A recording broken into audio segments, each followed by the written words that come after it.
CS Lewis ১৯৫২ সালে তার প্রকাশিত একটি বইতে উনি বলেছিলেন, তুমি অতীতে ফিরে গিয়ে গল্পের সূচনা বদলাতে পারো না, কিন্তু বর্তমান থেকে শুরু করে গল্পের শেষটা তুমি নতুন করে সাজাতে পারো। এটা হচ্ছে আসলে জীবনযাত্রার আগে অধ্যায়গুলোতে কি ভুল হয়েছে তা নিয়ে মন খারাপ না করে বর্তমানের পাতায় নতুন গল্প লেখা সম্ভব। যেমন আমরা যখন কোনো বই পড়ি, এই যে দেখতে পাচ্ছেন বইটা, আমরা যদি এই বইটা পড়ি তখন একটা পাতায় বা অধ্যায় আটকে থাকি না আমরা।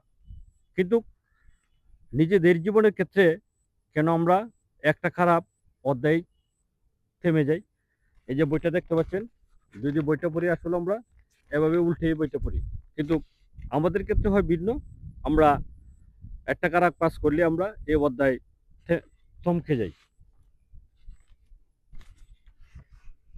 ১৯৫২ সালে বিখ্যাত ব্রিটিশ লেখক সিএস লিউইস লিখেছিলেন, তুমি অতীতে গিয়ে গল্পের সূচনা বদলাতে পারবে না, কিন্তু আজ যেখানে আছো সেখান থেকে শুরু করো নিজের ভবিষ্যৎ নতুন করে লিখতে পারো।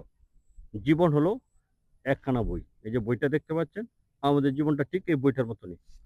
আমরা প্রতিদিন তার এক একটি নতুন পাতা।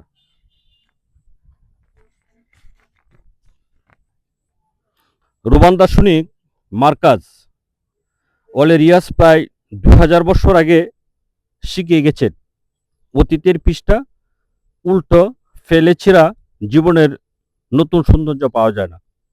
আপনার জীবনে কোনো একটা খারাপ অধ্যায় বা ব্যর্থতা পুরা গল্পের সমাপ্তি নয়, সেটা কেবল একটা অধ্যায় মাত্র। আজকে আপনার জীবনে যাই ঘটুক না কেন, মনে রাখবেন আগামীকাল আবার নতুন একটি পাতা আপনার অপেক্ষায় আছে। আত্মবিশ্বাসের সাথে পৃষ্ঠা উল্টান, নিজের গল্পটা দারুণ করে তুলে উঠুন।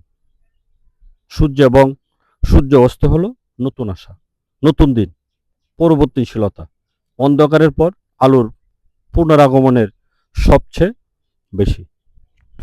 ভিডিওটি শেষ করব মার্কাস অরেলিয়াস এর একটি কথা দিয়ে।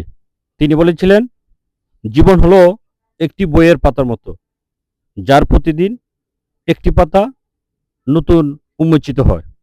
বইয়ের পাতা ও অধ্যায়ের সাথে মিল রেখে অতীতের পাতা উল্টে চিরে ফেলা বা নতুন আলো ফেলা যায় না। জীবন অনবরত সামনের দিকে ধাবমান। প্রিয় ভিউয়ার্স, আমার ভিডিওটি যদি ভালো লাগে থাকে তাহলে অবশ্যই আপনার প্রিয় মানুষ প্রিয়জনের সাথে শেয়ার করবেন।